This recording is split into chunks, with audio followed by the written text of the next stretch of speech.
Cool. Our stream has started here at the Seattle Drum School. Is that my cue? Okay, good. And got a new engineer tonight, so please be very forgiving. It is a Sunday. It's Thanksgiving weekend. Great opportunity for forgiveness. And we do this every Sunday afternoon, a live stream. My name is Marlee Walker. Blues to Do has been my thing for decades. And I've been following this guy to my right, and she's been following him too. Gail and Leslie Stardrums Milton are my guests for Lady Keys, and Leslie Stardrums Milton are my guests for the show today. I hope they join us on December 17th for our jam session. We're going to have our first party here at the lab, the little auditorium in the back at the Seattle Drum School. And they're at 1010 South Bailey in Seattle's Georgetown. We have guests today. So coffee and cookies. Where'd those cookies go? Right in front of you. Oh, good, yeah. So we got coffee and cookies for everybody who shows up on Sunday afternoons. Thank you so much for being here. It means so much to me, not just because it's Thanksgiving weekend. And we are open for business here at the Drum School if you want to rent the space to perform or do a private party yourself or have a birthday or a new release party or a holiday party like we're doing on the 17th, or maybe a baby shower, any of that we can do. You can also get a lesson here, watch a recital, even check out a rehearsal. I got a minute, a clip I'm going to share later of Leslie and Gail doing a little thing with my drum. I made this drum, and I thought, oh, he's the drummer. I got to bring my native drum. So here we are. I'm talking too much already. Anyway, show up at the Drum School. Mojam Youth Sessions are the second Sunday at 6. It's just a lot of fun. Kids, families, it's a very family-friendly environment. And music lessons make a great gift. All right. That's enough of me talking. I want to, again, thank Curtis Seals for being my guest last week. Check him out on Facebook. He's in many different bands.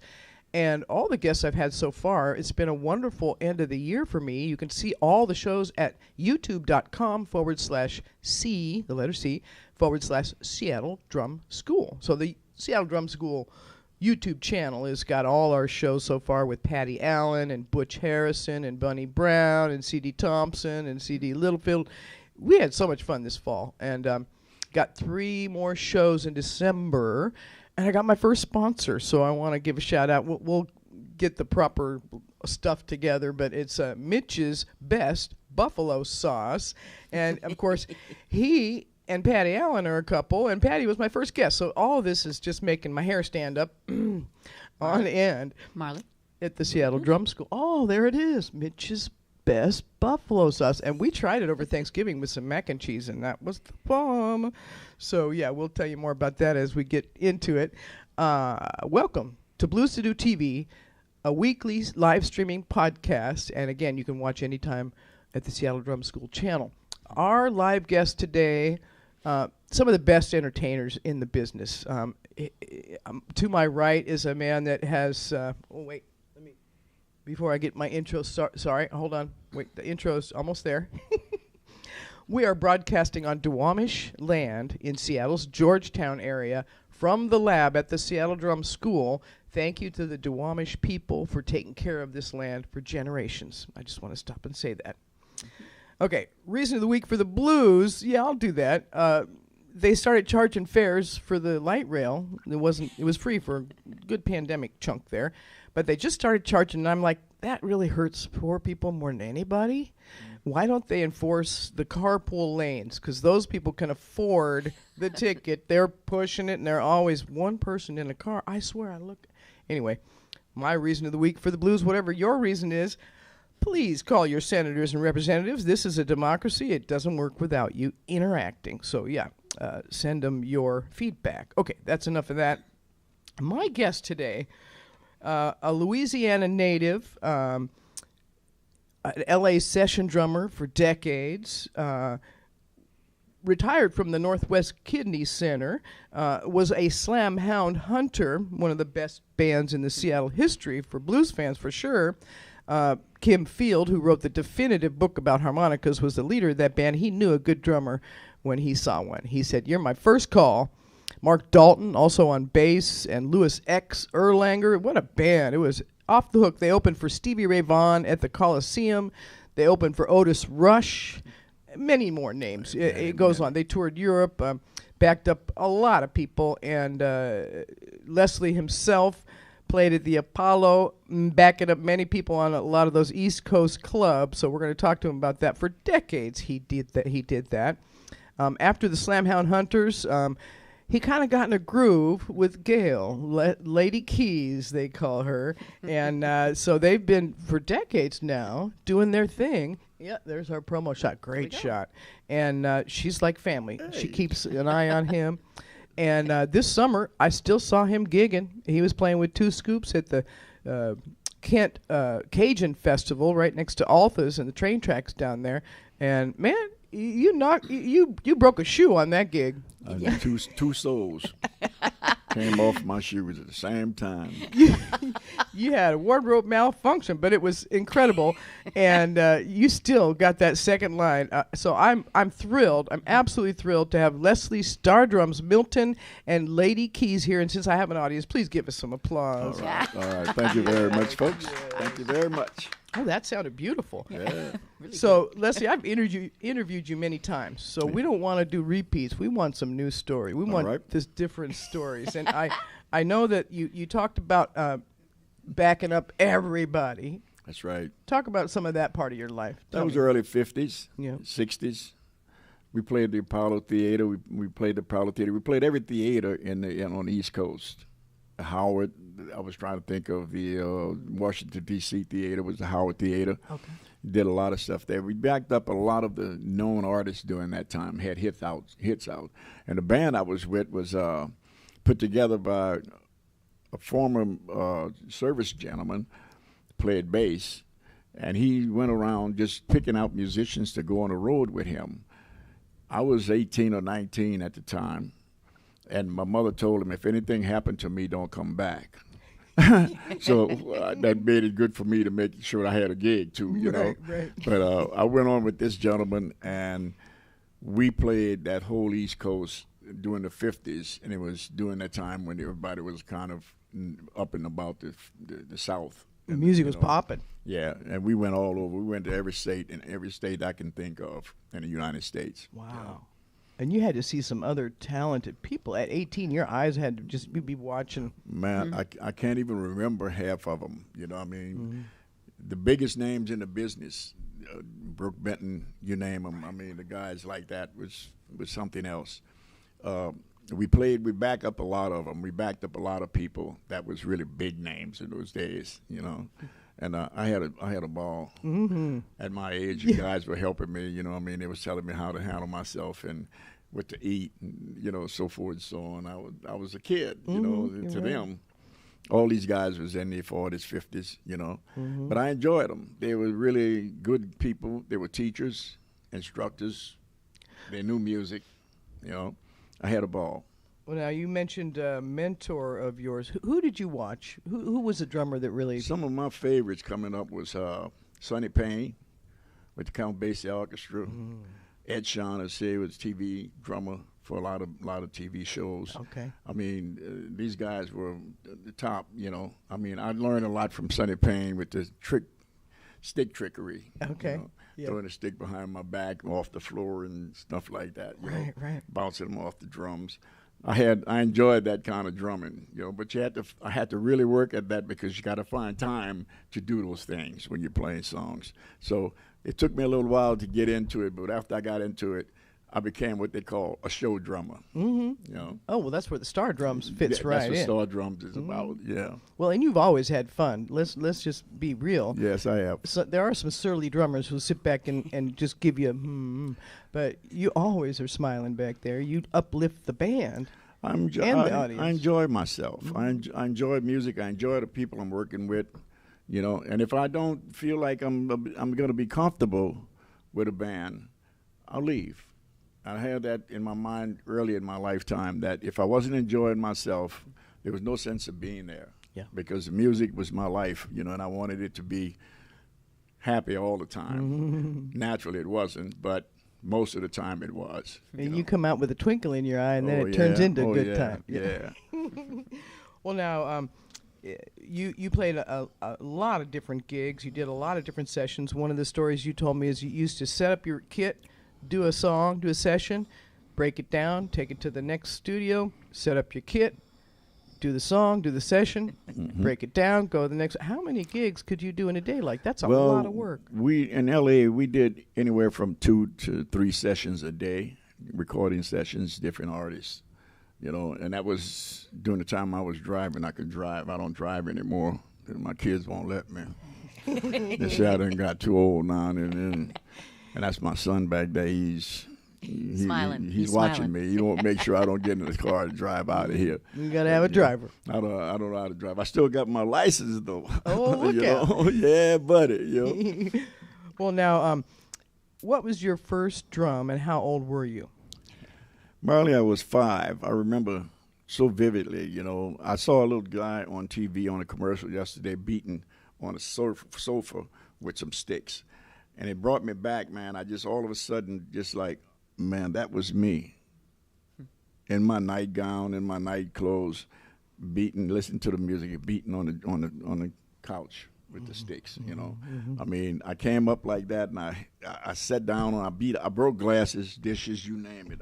Everything that I put the sticks to, I broke it. You know, and then I was being taught how not to hit the stuff so hard.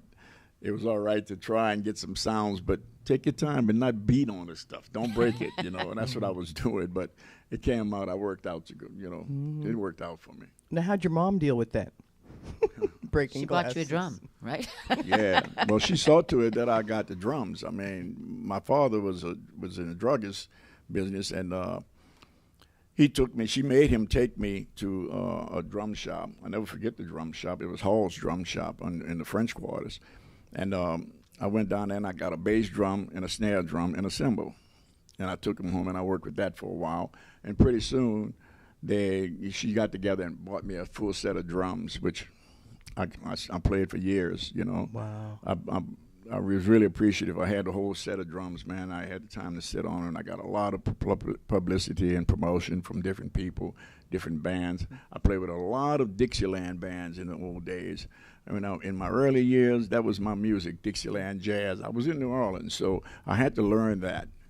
The marching stuff for parades. I did my first carnival parade at 13 years old. And I didn't know I was going to march that much, but when I got to marching, I had a slit on my leg from the drum bouncing while I was marching, and it kind of took a toll on me. But I enjoyed that so much, you know. I wanted to do it again. I never got an opportunity to do another parade. I started getting a little older where, you know, I was doing other things that I couldn't get off doing that, you know. Right. Yeah, but if you're in Nolans, you got to be part of a parade at one point. Oh, you better believe another. it. I still parade. I still know how to second line. There you go. best second line in Seattle. That's right. And further and further. So tell me more about your family. We didn't really talk about your mom too much. Start there. Well, my mom was, she was pretty stern. Well, we lived in a ghetto, first of all, and she kept us pretty much confined as to who we wanted to be, who we should be like, and who she thought we should act like without being in the streets all day, you know. Mm-hmm. We had an opportunity to get out and do what we wanted to do, but we were under strict you know, definition, man, of being watched, you know. And she was strong. She taught me, she told me when I got tired of playing my drums, if you don't play your drums again today, I'm going to take them down. And, you know, she wasn't going to take my drums down, man, you know, so I got back on them. And that was every day. She said, you got a certain length of time to play your drums. I want to see you on those drums every day. Wow. And I mean, and it wasn't like a definitely browbeating kind of thing. It was like concern. She wanted me to be good. She wanted me to play. And she said, your uncle's going to call you any minute. He's got a picnic coming up next week, and he's going to want you to come out to play, so you better get together. And my uncle was a clown on the drums. I mean, he used to lean over, beat on his drums. He would be shaking his butt and stuff, you know. He'd be throwing his sticks up in the air and laughing and clowning and stuff. But he was a clown on the drums, but I learned so much from him. You know, I traveled with him everywhere he went. And I learned some of his techniques and his style. You know, Dixieland jazz was the thing for me when I was in my early years. And entertainer, capital E. Oh yeah, You had to entertain. Yeah. That was New Orleans. I mean, everybody was an entertainer in New Orleans. Singers, you name it, dancers. Right. You know. And she knew it was a great job. She knew I could do it. She knew I was good. And she just didn't want me to take up the time and waste their money, because during that time, it was rough to buy drums. Right. I mean, I couldn't afford them. So, she knew that we were going to have to buy some drums. So my dad and her put together and got me some drums. And from then on, I took it to another level. Big commitment. Yeah, you're right. She taught you self-discipline, and you have some of the best self-discipline in the business. She was great. She was a good lady, God bless her soul. Right on. Well, now, tell me more about your family. We're talking about the kids and grandkids now. Great-grandkid. Great-grandkid. Well, I'm lucky enough to have one of your offspring as my engineer. Thank you very much, Mr. Sadler. That's right. That's right. Well, quite a few of them is in the industry, in the music. The one sitting back there in the back, he's getting some teeth work done, and he's miserable. He can't talk. He don't want to talk. He don't want to say anything. But he's back there. He started out with me as a kid. When I started doing the show Stardrums, he was my main my man. We're talking Leslie Jr. Leslie Jr., yeah. I took him everywhere with me. I mean, I taught him how to do lighting. I just showed him how to do this. I had people show him other things, teach him, So he became really good in the industry with working with other groups and stuff. So he's been a backbone. But his mom, I met when she was 13 years old. We lived in the same neighborhood. And I thought she was the prettiest little thing I had ever seen in my life. I wasn't but 14 years old, man. I'm telling you, I said, I'm going to marry you. And I did. We've been together 65 years, and we've had 4 children, and all of them, man, are something else. I'm telling you, I got a daughter that's executive something. I don't know what they call her. She's an executive at a big corporation and stuff, so she makes us very proud. And my oldest daughter, her husband just recently passed away last couple of weeks ago, before the holidays. Thanksgiving was one of his favorite days, too, so we lost him just about that time. And he was a hell of a musician himself. Yes, he was. Antoine Richardson. That's right. He was a vocalist. He had a group called the Main Attractions. And they worked around Seattle for quite a few years. On Satin Records. Yeah, Satin Records, yeah. All of us were signed with Satin Records. The Slamhound Hunters was also signed with Satin Records. That's right. Yeah, but he was a hell of an entertainer, too. He was good. Yeah, that was the main attraction. Yeah, and he was also one of the main football players at the University of Washington. He was a linebacker. Go Dogs. Yeah, buddy. I mean, he was good, man. He was really good, and people really loved him. When I went to his memorial last week, all of the football players were there, man, and I didn't realize that I knew so many of them and that they recognized me. I was pops to all of them, and, man, I was surrounded by these guys, and it felt so good to see them honoring him. It was great. It was great, Your legacy continues. Yeah. Bruce Harrell is going to do another party in honor of Antoine Richardson, so look forward to that. We don't know quite when or where yet. But I'm looking forward to seeing him again. I met the mayor, talked with him a little while. We'll put it on the Blues to Do calendar when we get all the of details. Course, I'm sorry for your loss. That had to be bad that's timing. all right. Yeah. Well, now, tell me about your other kid. Did you teach Christian how to play drums? He's learning now. He's learning now. I find Christian just comes into the house and comes down and he gets in the room and he gets on the drums and he gets to playing. And every time I hear him, he's sounding a little better and better. He gets better and better. Like it sounded almost like I started out. A little bit at a time. He's doing great. He's doing great. He's engineer. He finished college. He finished some school at Art Institute of Seattle. Institute of Seattle, yeah. And as an engineer, he's fantastic, man. Well, I'm feeling real blessed. So he's a thank you. Good kid, and man. you taught him self-discipline. It's continuing. Your mom. It has. That's the well, good. His grandmother. He loves his grandmother, and she loves him, and they all love my wife. They all love my wife. They talk to her more than they talk to me, and I get a little bit uptight sometimes. But I'm still here, when y'all didn't say nothing to me, you say to grandmama. But they say, Dad, we see you all the time. We know you. We know you. And I mess with them really all the time in a good way, But I enjoy them. Well, and your levity. I mean, you engage the youth whenever you do a gig. There's young people, you're going to interact with them and get down on their level and make them have fun. Oh, yeah. I did the show, Stardrums presentation last year, I think it was. I'm not sure. I had worked for weeks and months putting the show together. I mean, lighting and sound effects and stuff, staging, and I mean, where the lights go and who turn them on and this light come on. It got so complicated that I had worked myself completely out of it. It come time for me to do the show. I got on the stage. I played one number with Gail, and I turned around. I said, I can't do it. I can't play anymore. My whole body just went down. Well, there's a little more to that. You also had COVID. Yeah, I didn't know detail. that. You know, I didn't know that. I know you had didn't COVID know, but and the flu at the same time. You know, and I got out of there. They took me off the stage, and I had one of my sons sit in for me. And man, he knocked the people out.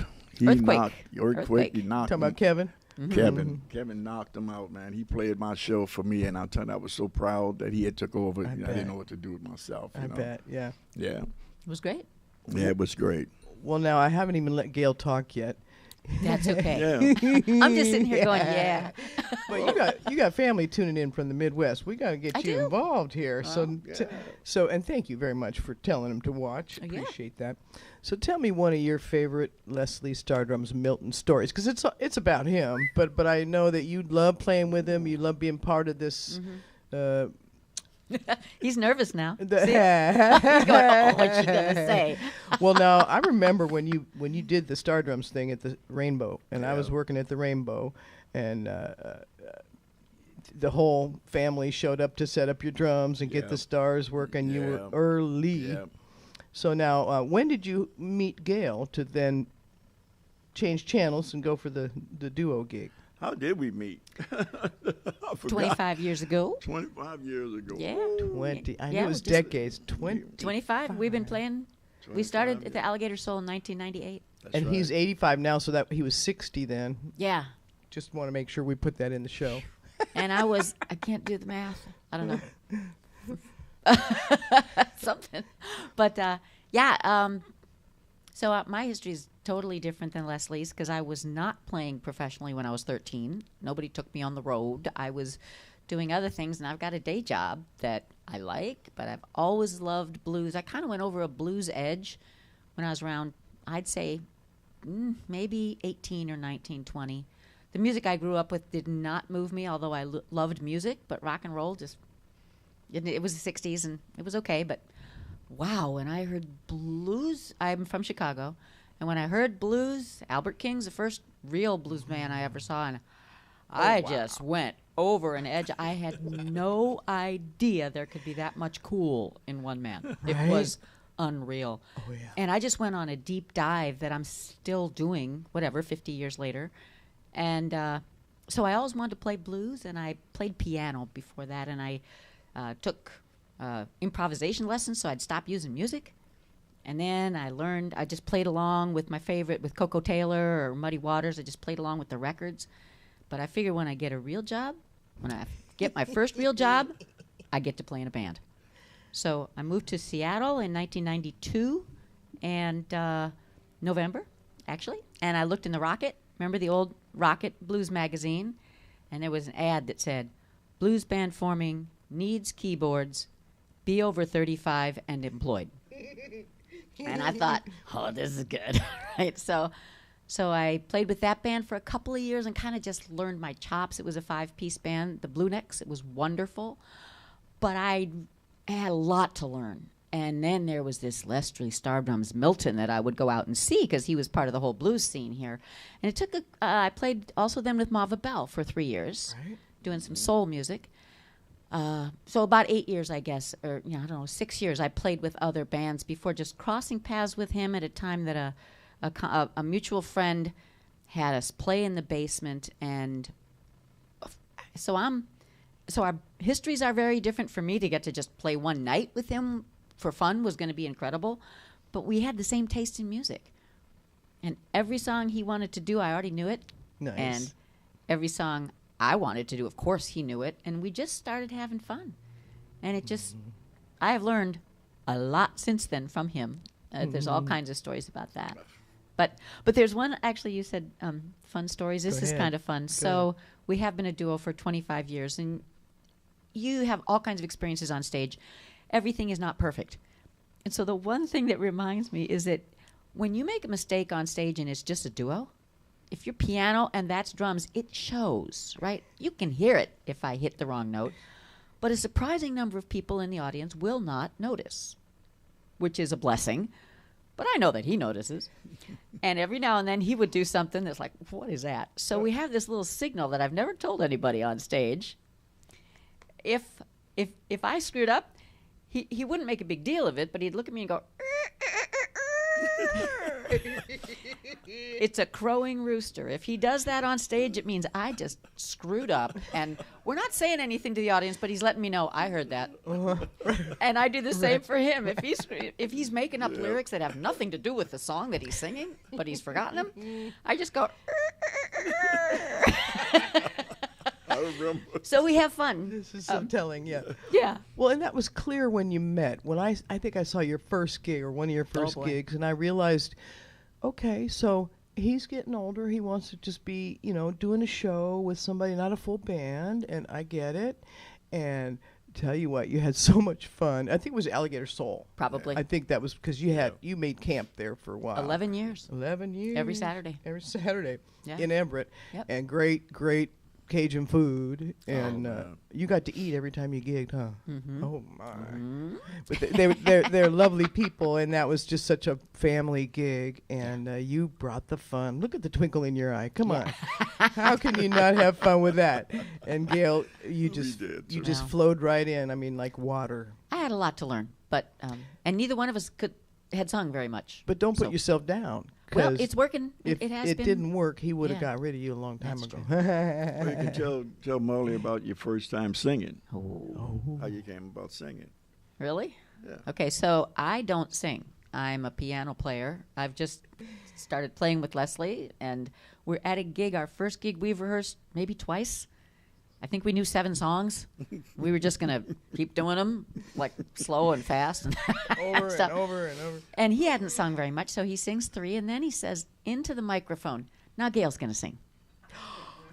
Oh, but you're right I out don't there. sing. And I literally got my hands on the piano. I said, Leslie, I don't sing. And I'm like this. And he says, she got a real pretty voice. And I'm like, Leslie, I don't sing. And he looked straight at me and he said, what do you got, Gail? And what he's saying is pull your weight. If you're going to do this, you have to pull your weight. But I wish he'd have told me in private and let me figure out, because that was cold. That was really cold. And I hate to tell you the song I picked. I should not have picked it, but I picked Down Home Blues. Wrong song for somebody who can't sing, because I knew how to play it. So anyway, and everybody went very polite. Lukewarm little this. And I thought, that'll teach him. No, it was not. I said, that'll teach him. He did it again the next set. And he did it again the next week. And I realized, I better learn to sing. Step up. So I took singing lessons. Yep. Cool. Yep. All right. Who'd you take singing lessons from? I cannot remember her name. It was a young lady. Because it was 25 years ago. Right. She did good. Yeah, she was an opera singer. Oh. I never got to that level. But you bring it. I mean, that's half of the job. Well, she brought me down, because I had always sung in choirs, so it's not that I never sang, but because I had a wide range, they always made me a soprano. And I had sung and played guitar and stuff in college and things, but nobody wants to hear Joni Mitchell sing the blues. That's just the wrong match, so I just shut up. When I started doing blues, I stopped singing. And what she taught me was, what are you singing way up there for? And I said, well, I don't know. It's where they always had me singing. She's like, bring it down. Bring it down, yeah. And that was wow, a big lesson. Very helpful. Choosing the right key, right material when you're playing and singing. You can't get yourself too challenged on one or the other. That's true. And that's all of that. Being able to count out the song, all those skills. I mean, I'm still learning how to count out a song and tell the drummer it's the 1.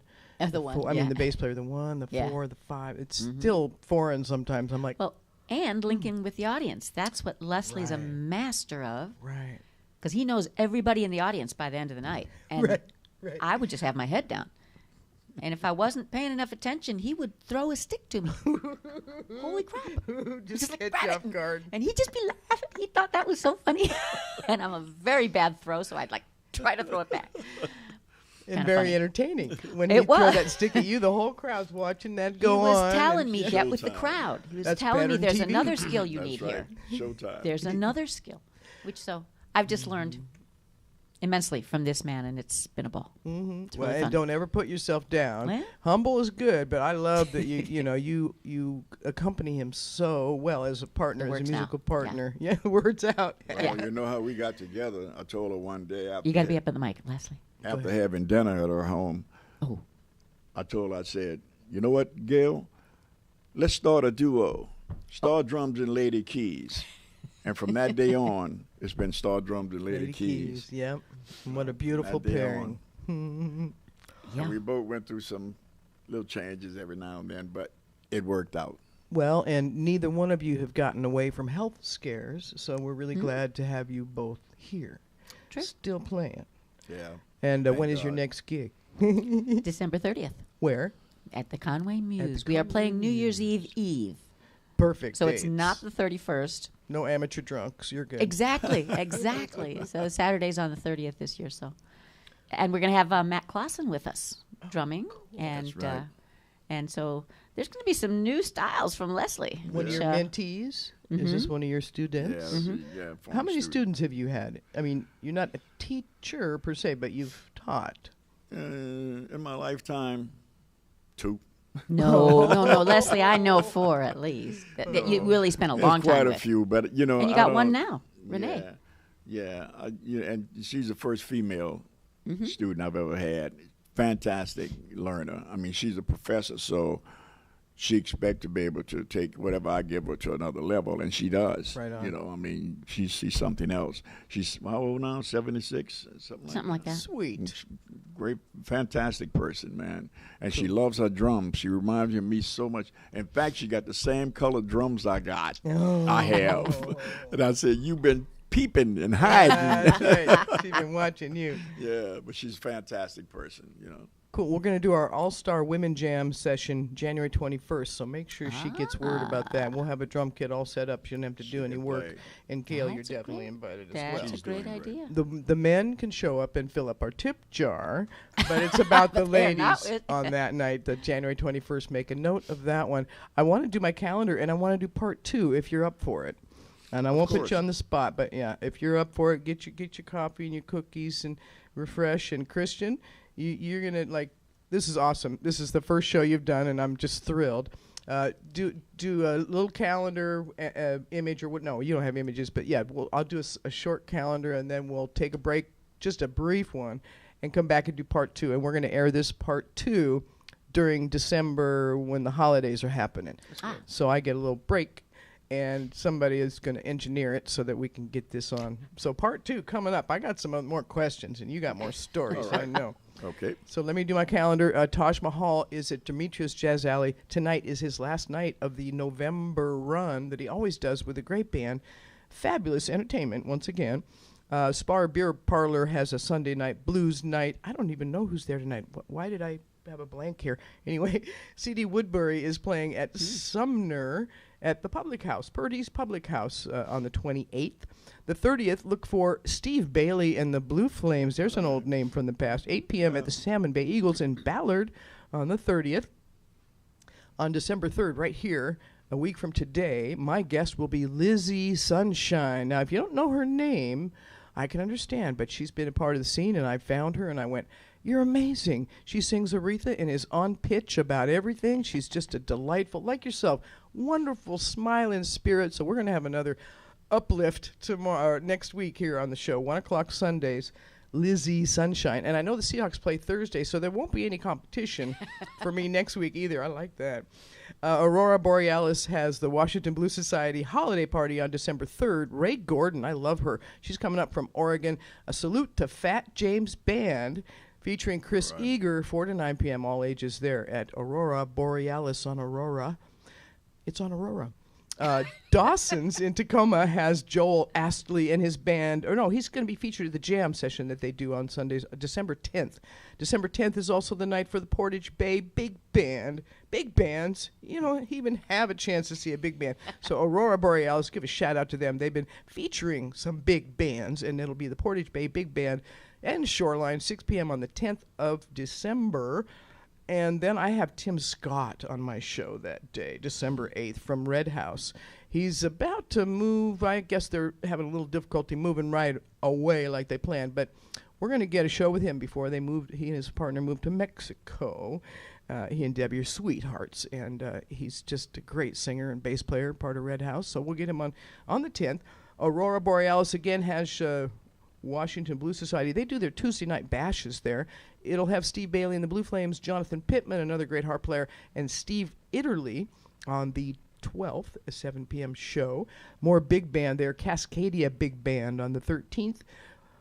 Okay, that's enough for now. Take a deep breath.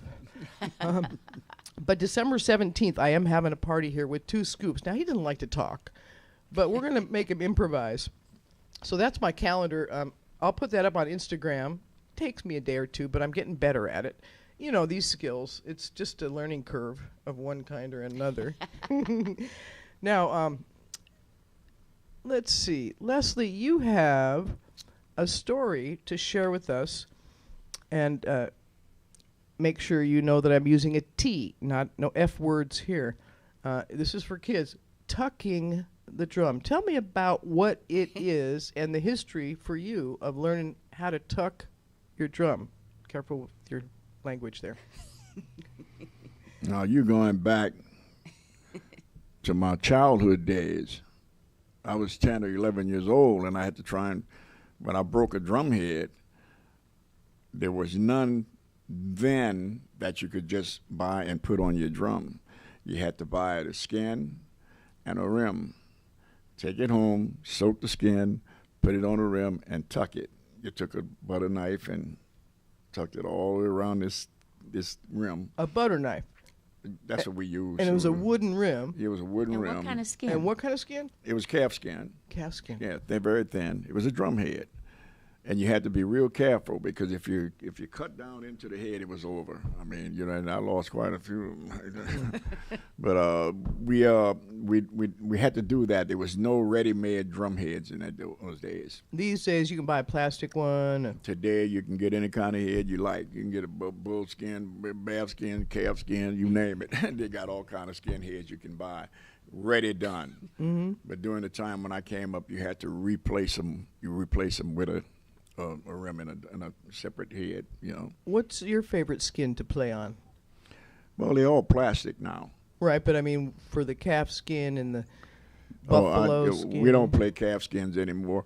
Very few, I guess, drummers in the world probably play them. There's some guys that still have them with the drum, with that kind of drum head. But you can't hardly buy that anymore. You can't even get the heads anymore like that separate, Okay. Calf skins. I mean, that would be expensive. It was kind of expensive then, but not like today. Was it harder to use the calf skin, or is it plastic? No, after it dried out, you put it to dry out, let it dry for a couple of days, and you put it on your drum. You got a great sound. I think it was a better sound then than you'd have now on the plastic heads. For some reason or another, we all feel the same too because we got used to playing under those skin heads, But today it's different. You can buy your drum head already put together, so it's easier to put on your drum too. I bet. I mean that's a lot of prep. Yes. Like you got to have a prep cook to cook the meal, kind of thing. Well, you have to pay attention to what you want to do with it. I mean, if you don't pay attention to what you're doing, you're going to ruin it, for sure. So you have to be taught by somebody that really knew how to do that. You just couldn't go to another drummer and say, man, I need a drum. He wouldn't want to help you because he's doing his own, Right. So it was one of those things where you had to get a professional person. And my uncle was great at it. He taught me all of that stuff, how to tuck the drum heads and what to buy, the size drumsticks I wanted to use, I should use. I think I went through 3 different sizes of drumsticks in my life. I started out with a 7A, which was too light. Then I went to another 8B, and it was too heavy. So I finally found a 5A Regal tip, which was fit my hand perfect. And after that, that's what I use, 5A drumsticks. But they're hard to find now too. Everybody's using them. Oh, and you just told everybody that's your favorite. So. Yeah, when I got the word out. It was it, Jack. I mean, everybody. Let me see them sticks. Right. Can I have these, man? Yeah, man. Come on. I have to buy some more. Well, now, who are some of the young drummers you've been keeping an eye on? Younger, I should say, that are impressive. Nobody. Well, I had a couple of students over the years. One of them worked with us last night at rehearsal. His name is Matt Clausen. Gail mentioned his name earlier. He's a fantastic little drummer, and he really listens well. He plays well. He's polite. He's one of the most polite little gentlemen I've ever met in my life, and Gail can attest to that. I mean, everything is so dear to him. He just had a son. He had a son that's 2 years old now, and he was a former student of mine, and he was in school playing, and when he came to play with us one night, he did some things. I told him right away, Matt, can I give you some instructions and tell you how to do certain things and what not to do? I said, all this stuff that you're doing, trying to, you want to be fancy, but it don't work that way. You have to concentrate on the music itself. The fundamentals come first. Yeah. And he did, and he was a great student, man, and he took it to another level, and I'm very proud of him. I think he was 13 when he started with you. Yeah. Wow. So we're talking about forming him as a human being as well as a drummer. Music teachers do that. And it's going to be a pleasure he's going to be playing the same gig with us, Cool. Yeah, on the December 30th. Yeah, that's going to be great. I'm looking forward to him. Well, now, how old's he now? You said he started when he was 13, but we don't know how old he is now. 30-something. Okay. Yeah. More than twice. At least, yeah. Yeah. It's true. Music lessons shape people. Definitely. I mean, even if you don't remember their name, they coach you. You're vulnerable. You kind of you're being molded. Yeah. Mm-hmm. Yeah. If you get the right teacher. It's true, and we have so many great teachers here at the Seattle Drum School. I would love for you to do a workshop someday if we can explore that. I'd down be more the than road. happy to. To give people the opportunity to have that one-on-one with you, even if it's not weekly lessons, because you're not into that as much anymore. But just to having access to you as a great drummer, we got the stuff here to play with. So that's great. Well, one of the things I tell the students right away: there's do's and don'ts in music. I don't care who you are, how good you are. There's some, even professionally, there's some things you cannot do in music that don't fit. Then there's things that you better do. You better learn how to do them, to make it a success. Mm-hmm. Are you going to share those with us, or just? Well, just say what one thing for sure is listening. Mm-hmm. You have to train your ears to hear everything. That can you imagine sitting on the stage and listening to 4 or 5 instruments? I mean, you have to pick them out one at a time. Your piano player, you want to hear what the bass player's doing, the guitar player's doing. It's one of those things where you develop your ears for that. You develop your ears to hear each one of those instruments. Mm-hmm. The same way you do when you're playing your drums. You have to develop your ears to play your drums because there's different sounds of your drums you want to play at a certain time. And if you don't play that, for instance, a Latin song, if you're playing it on a snare drum and your cymbal, you're not having Latin. You're not playing Latin. Mm-hmm. But you got to play the other drum to get that. And there's so many ways to do it. I mean, there's thousands of ways to play Latin music, I love it when a drummer speaks drum. That's what you were just doing, right? Yeah, you heard it? Yeah. I don't know if I can speak drum, but I love it when you speak drum. Sometimes I get it in the wrong key. Well, and that's polyrhythmic, right? When there's. That's right. That's what it's called.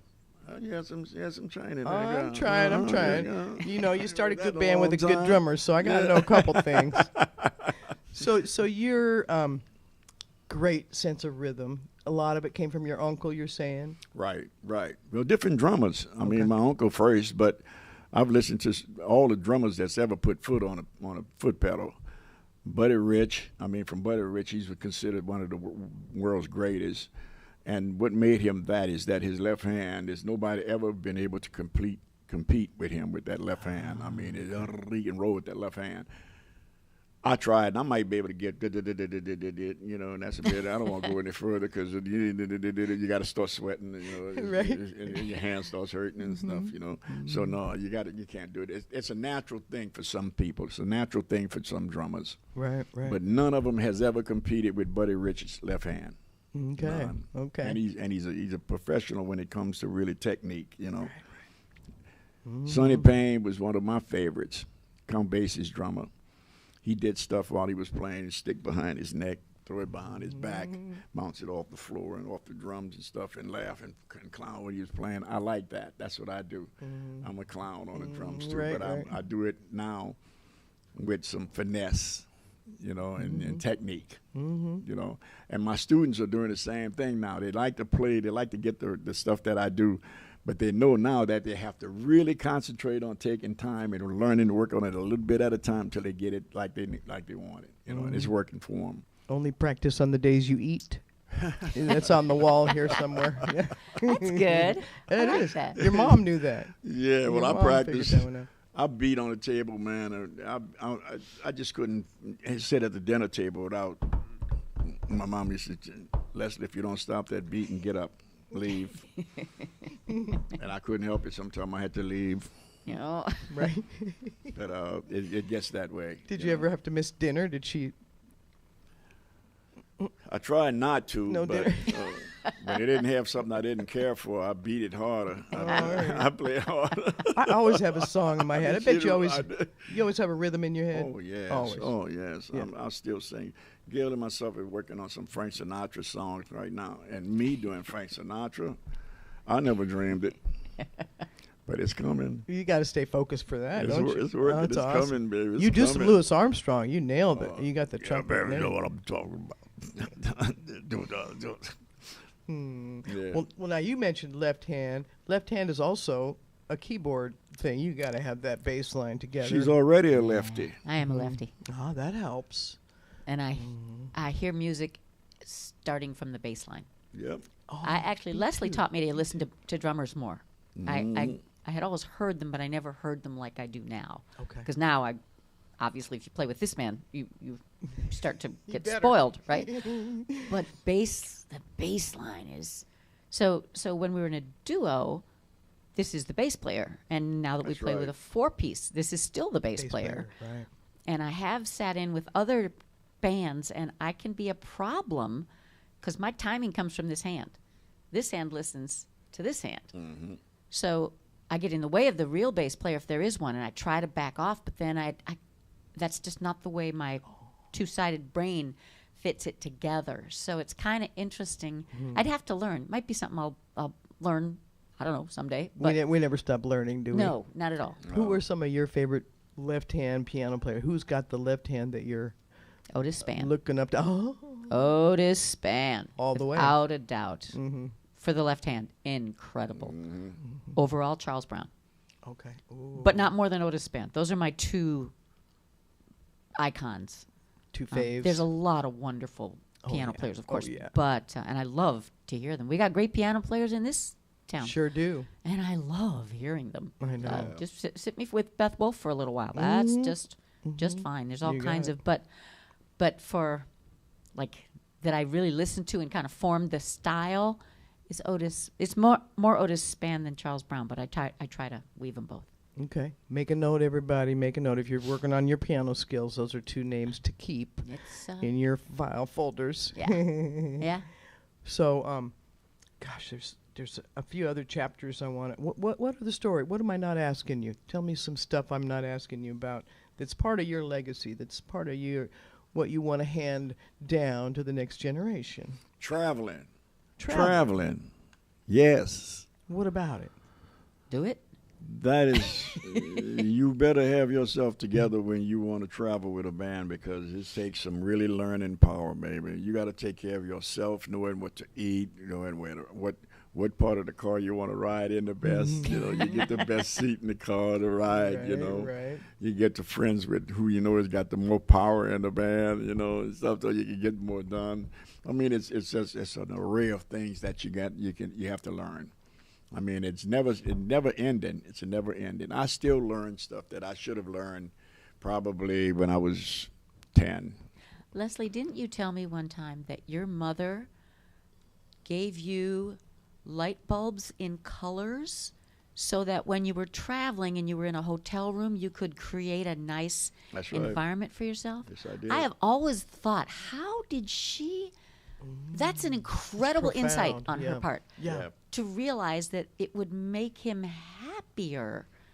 I've never heard anything like Light it. But, you therapy. go to a hotel, you feel like, I don't know, it's sterile and you don't feel like it's comfortable.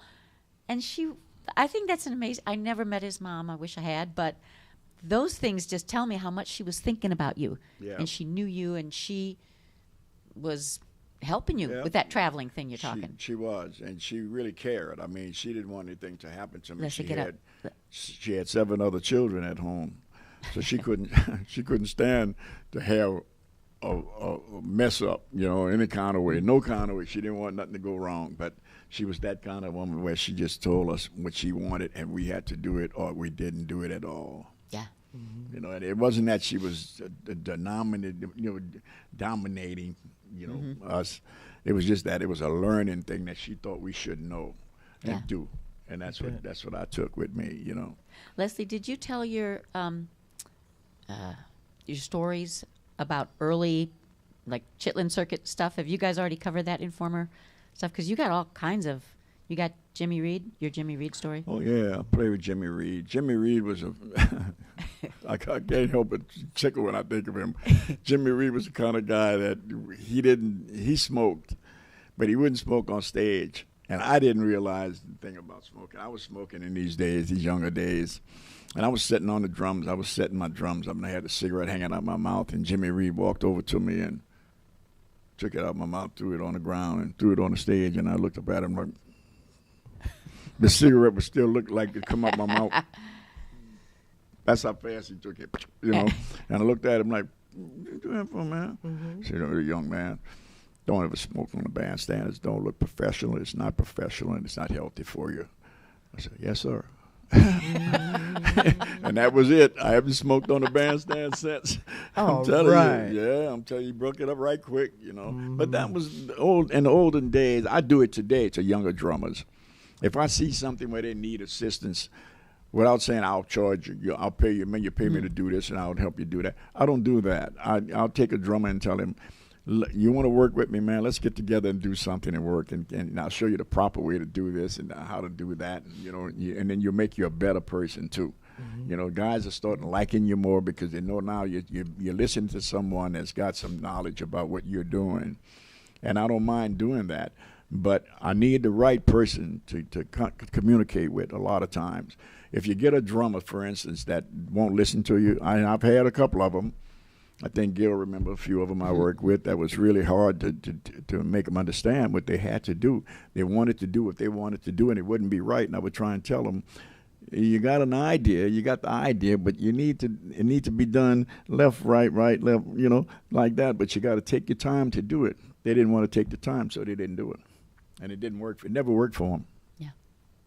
I got 2 drum students now that we still see that one of them didn't finish their lesson, and the other one, I had to really get in his chest, and that's an old term we use, about saying things with his mom sitting at his rehearsals. And I kind of broke that up because I didn't want that to become a part of my life, is to try and tell children how to handle their parents.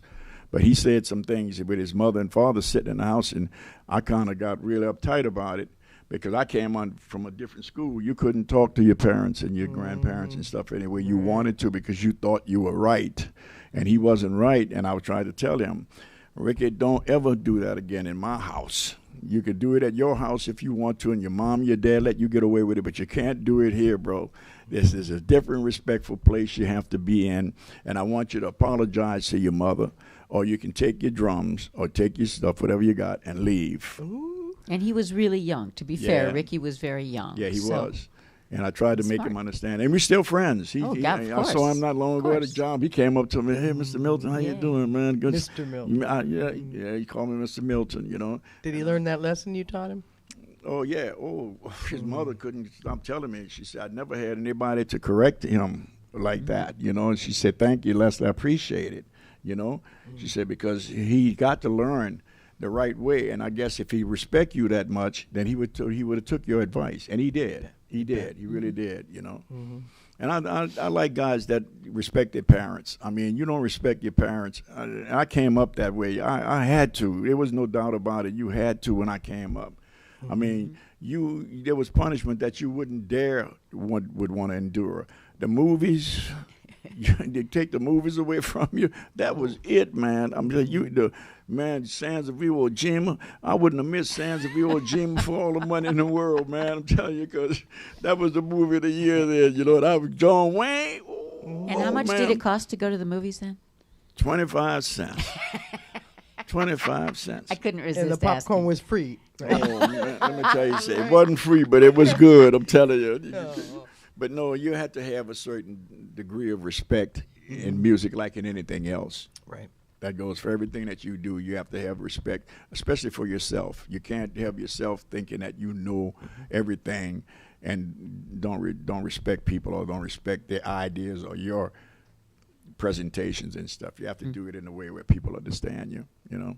Yeah, and the universe will come just slap you on the back of the head if you don't. That's right. That's right. You'll learn. You'll learn because you'll get on a job and some guy will tell you, "Hey man, I'm sorry, you sound good, but I don't think you're gonna make the gig." And it wasn't. And during those days, there was no dispute or argument or conversation. You had to go. It was it.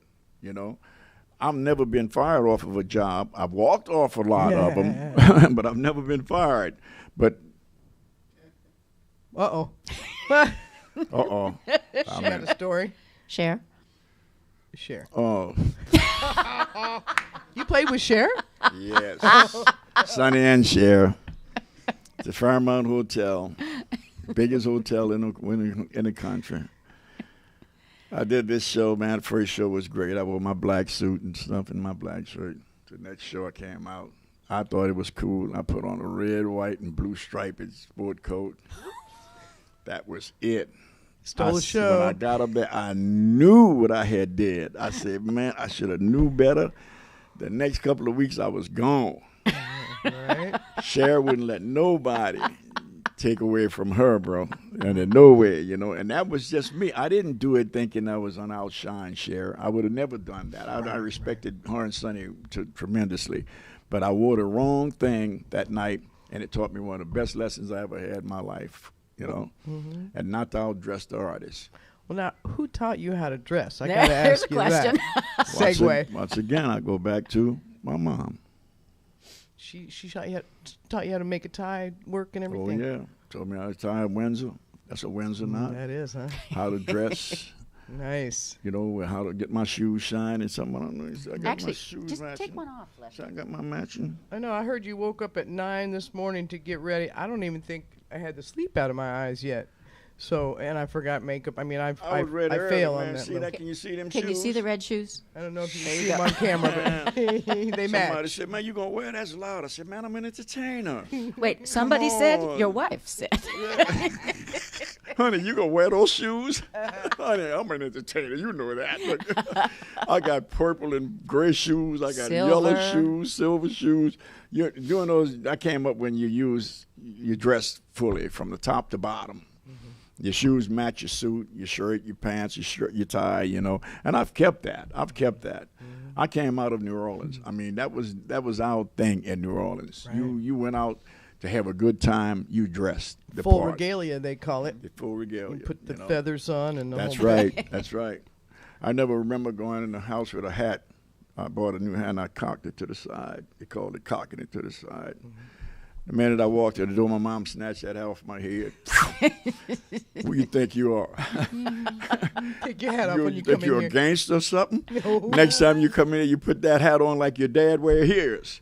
Straight ahead, the bill out here, and don't cook it to the side no more either. I don't see it again like that. I never did. I often thought about it. I said, well, I'm not going to be a gangster. I don't want my mom to say I look like a gangster. Right. I don't want to look like a gangster. I'm a musician. But it was times when I got lessons that very few drummers get from their family. You know, a lot of the guys that's taking music today, first of all, the parents don't have the money now to do. We didn't have it either. You know, I mean, I had to sacrifice. I did work. I cut grass. I shined shoes. I watered flowers, lawns, you name it. Anything that I could make a dollar or 50 cents or a quarter or a dime, I did it. No shame in that. Ain't no way, bro. Music is the best job. So you work hard on the other stuff so that you can play music. So you can do your music. That's right. That's right. Well, now both of you understand that profound connection that happens when you're playing music with other people, and that the room is elevated. Yeah. Yes. There's something magic, and you can't put your finger on it. Yes, it is. Speak to that. Go ahead, both of you. Oh, me? Sorry. ahead. Yeah. You It were doesn't talking about happen it without. earlier. It doesn't happen without the people. And That's if right. you've been playing like we've been playing together a long time, so now a lot of those people have been kind of with us for 25 years, and they brought their kids to see us because we started at a restaurant, and their kids come now and bring their kids. We've done their kids' weddings and graduations and stuff, and so it's been a real part of life. And when they're out there, and you got 4 people who are, because we do play. We have Walter Young on guitar and Lonnie Williams on saxophone. We are, it's wonderful. In the last, I'd say, since pre-COVID, we pretty much play as a foursome. And the synthesis of those energies on stage with the crowd is incredible. It can sometimes really just converge and make something really intense and beautiful that you can't do at home by yourself. We can do it at rehearsal. It's happened at rehearsal, but it takes other musicians, and then you just kind of like it's taking you by the tail and swings you around, and you just keep playing. And so even though you're contributing to it, it becomes bigger. I call it the swoon. That's what happens, because it doesn't happen every gig. Even if it's a great gig, it doesn't happen. Just every now and then, everything kind of condenses, and then logic spins out, and you're just riding it. And there's nothing like that. It's it's intoxicating. But I had never asked, when it happens to me, I've never asked the other band members, because we're in the middle of a song, and then we're in the middle of a gig, you keep going. Mm-hmm. I kind of assume you feel it, but I don't know. I could tell. Do I have a stupid grin on my face and my eyes rolled back in my head? No, it's the way you move. You make yourself.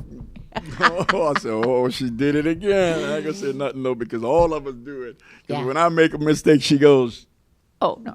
I said, don't you look at me like that, yeah. I didn't mean that. Well, mistakes, that's the other side of it. There's the crash and burns. That's right. Those are really kind of fun too, to be honest. Right. I know. We're not looking for perfection. We're in the audience going, I'm glad that you're human too, because Yeah. I know I'm human. Yeah. It happens, Yeah. and you can't worry about it. It Yeah. just it's kind of funny, actually. Part of the magic, isn't it? Yeah. Go ahead, Leslie. Well, Marlee, we talk about what we do, but I met you in what, 76? No. I was a teenager. I don't think I knew you then. You didn't know me then, eh? I knew you. No, look, but we've been knowing each other for quite a long time, too. Mm-hmm. We've been partners and friends and I'm working lucky. together and all that kind of stuff, for years, And Marlee has been in all musicians' corners all her life. It's true. She's been helping people and doing things with musicians that very few people even think of doing, Huh? She's given me a lot of inspiration. Oh, honey, thank you. Well, the coolest Thank you, thing Marlee. is playing music with other people. So you don't even know I want to do that. That's where I'm at, really. It's just I'm terrified. Yeah. So I've been stretching out in recent years after I had a little health scare myself. I said, okay, funnest thing I've ever done with people in any kind of way, even love making, okay, music is a better experience for me anyway. I don't know. I'm still working on that. That's other all way. right. Yeah, Well, and it is really the most intimate you can get with someone. Like you say, you don't really tell them, wow, that was a great moment we just had. You have the great moment together. Yeah. And then after the gig is over, you stay up a couple hours talking about what Oh, yeah. Exactly, yeah, lots of going over it. But I got a gentleman in the audience right now, Mr. Robert Gantz, that just came in. Good to see you, Robert. Thanks for coming. Robert and myself produced a CD of mine. It's called The Voyage. I don't know if you can. Did I send you a copy of that? The Voyage. Your Voyage. Yeah, it's a bunch of tunes that we put together. Robert helped produce it and put together with it and did a lot of the work with it. And we're trying to still get it together. But Gail and myself since then has done another CD called Reflections. That features Lonnie Williams, Walter Young, Gail and myself. And that's a kicking CD. I mean, both of those CDs, the CD, The Voyage, is a lot of personal stuff I wrote about, not personal, but fun stuff, that I put together and just had fun talking about an alligator. I talked about Alligator Joe, and I wrote a song about an alligator, and I wrote a couple other tunes on the CD. But to be clear, they're mostly Leslie's originals. Yeah, they're all original. What's like from his whole lifetime, The Voyage. That was, I think, probably Robert's idea. Hey, but Robert, did you bring a CD? Did you bring a CD? Yeah. Oh, there we go. You don't mind if you bring it up, huh? No, by all means. But that's it's very. It's cool that it's originals, right? Yes. Just lean it up against here. Thank you, ma'am. Thank you, ma'am. There it is. Yeah. Appreciate you coming. And thanks for being a part of our live audience. I call this a fun CD, and you got to really listen to it. It's a story. It's the stories about everything that I wrote about, little stories. Leslie, get you in the mic. We love the stories. Yeah. Okay. I forget. I know. I see Christian back there saying, "Get him in the mic." Yeah. Okay. I got you, Chris. That's my grandson. Well, now you're in the process of writing a book, huh? Yeah. I'm trying. It's really rough for me, man, because there's so much to tell. There's so much, and you get confused. I get confused anyway. A lot of people don't. That they can put down things, and I get to shut and look at them. Did I say this right? Was this timing? Was this time right? Editing before you even get something on the page. Exactly. I'll be editing while I'm writing, and it don't work for me. That's actually not. So I need somebody to get with me and to help me tell the stories. Yep. I know a lot of stories I can tell. And a few you can't. Some we'll have to play after you're gone. Yeah, you better believe it. I'm going to do a whole podcast of that. That kind of you content. Better believe it. No, I've had fun in the music industry, Marlee, and meeting people like you and Gail. Thank you. And a few other people in this business has been a real reward for me, Me too. Because over the years I've played with a lot of famous people. But I never was the kind of guy where I got elated about, I played with Roy Brown tonight. I'm playing with this one next week. I didn't have that. I didn't get that. I was so anxious in trying to figure out how to get with these people to play and do their music right. So they didn't say, "Hey, young man, you need to go back and do something." Because what I did with students, it didn't happen for me. And I got away with it because I took a liking to the artists. I took a certain liking to the artists, and I wanted to help them get their career going too, at the same time working on my career. So I would ask them, what do you want here at the intro? Do you want me to play a little bit louder, or you want it softer, or how you want your intro doing? Because the intro to the song gives you that first thing of what it's going to be like, And I had fun doing that, and I had a lot of grinds that really appreciated that. I've always been younger than most of the people I've worked with my lifetime has gone.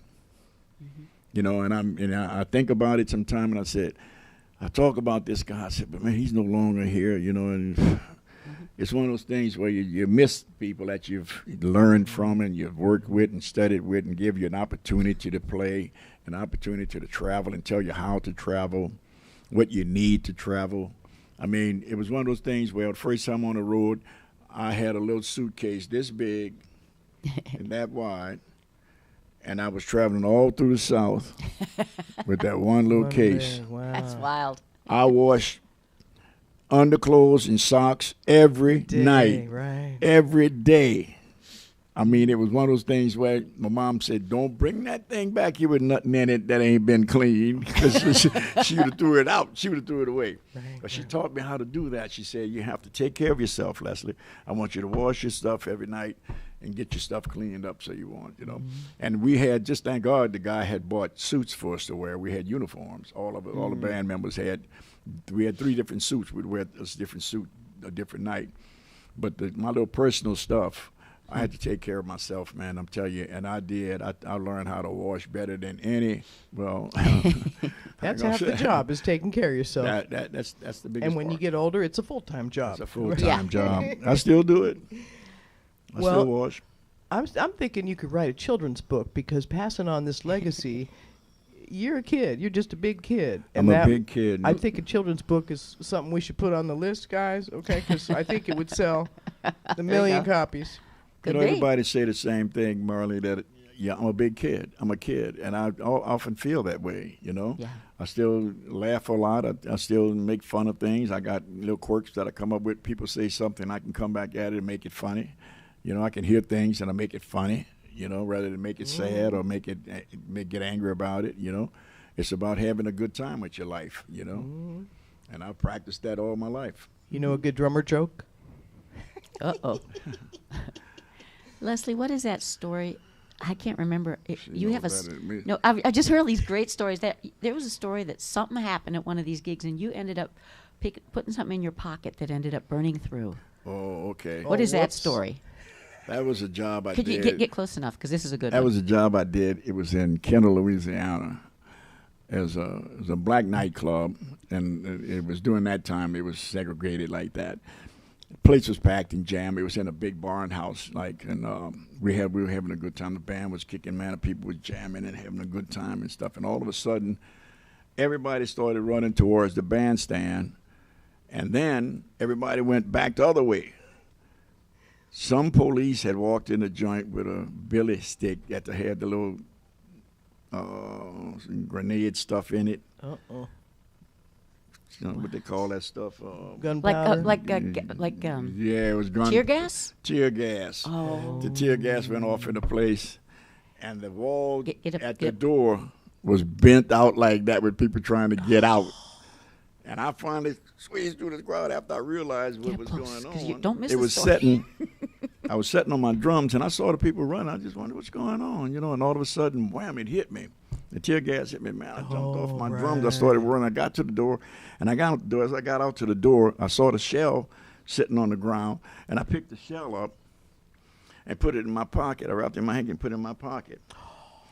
I went home. It was hot. It had burned through my pants and burned my leg. It was still, still tear gas on it. My mom said, "You learned the lesson, didn't you?" What'd you learn, right? You learned a good lesson today, huh? Keep your hands away from stuff you don't know nothing about. Oh, leave them people's stuff alone. What you pick that up for anyway? And I couldn't tell her for love of money what made me pick that tear gas shell up. How old were you? About?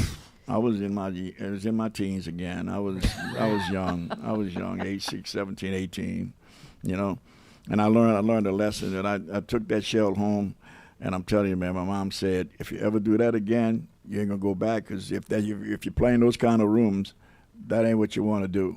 That's not what you want to do. Mm-hmm. And I said, well, that ain't nothing to do with the band. Nothing to do with the band.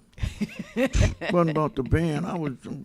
The police shot the tear gas off, and she said, that's exactly what I'm talking about. If the police shot tear gas off in a place, you shouldn't have been there. Okay, how am I know now when the police gonna shoot tear gas off in them? She says you got to play the Apollo in nice places like that. Oh man, look, I couldn't write letters too good. But my mom had a stack of letters like that when I finally got home. We were gone about 3 or 4 weeks.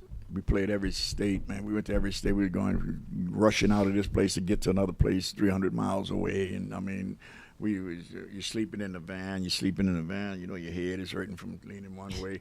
I mean, it's a job. It's a job when you're on the road. Yeah. During that time, today, you take a train or a plane. Or a fancy big old bus. Yeah, a big bus with air conditioning on it. Right. When you travel with 6 guys in a van, And I'm telling you, man, it gets a little bit cumbersome, you know. It gets a little bit out of hand, you There's know. still bands that do that. The ones that aren't famous yet are still running around in bands. Yes, they are. Yes, they are. So But you have to. Yeah. We could do part 3, but I think I better wrap up. What do people do if they want to follow you? Facebook, your website. What's your website again? Leslie It's Gael? Facebook. Stardrums and Lady Keys. There's a Facebook, and then there's a Leslie Stardrums Milton website.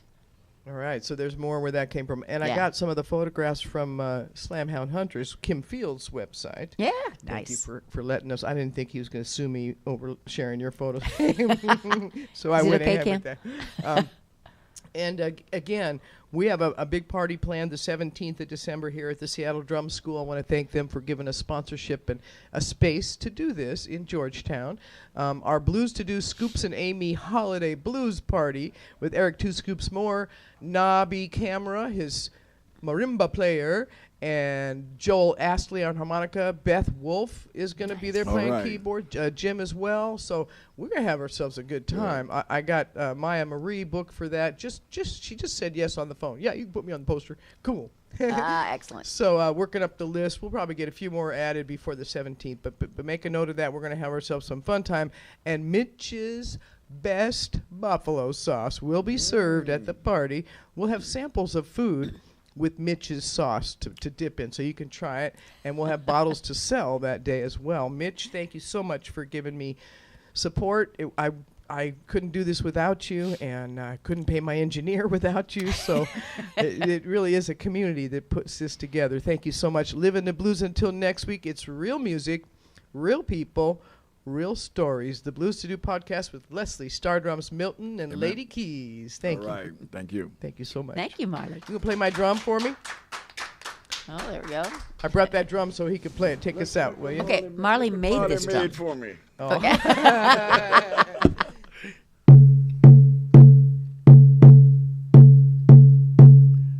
That's beautiful. I know a little girl named Lil Baby. She can rap and really say it. When everybody comes around, Lady Keys like to get down. Yeah. Lady Keys, Lady Keys, Stardrum. Lady Keys, Stardrum. Lady Keys, Stardrum. There you go. Stardrum. Stardrum. Stardrum. Walker. Stardrum. Lady Keys. Lady Keys. There you go. Stardrum. All right. Too good, bro. Music is life. Rhythm is life. Thank you so much for being a part of the show today. That is a beautiful drum, though. Oh, yeah. Very Thank nice. you. Thank you very much, Marlee. And how nice to have some people out there. Hi, Robert. John, glad you guys stuck around, man. Yeah. Thanks Now for you know being more here. about me than me. Yeah. No kidding.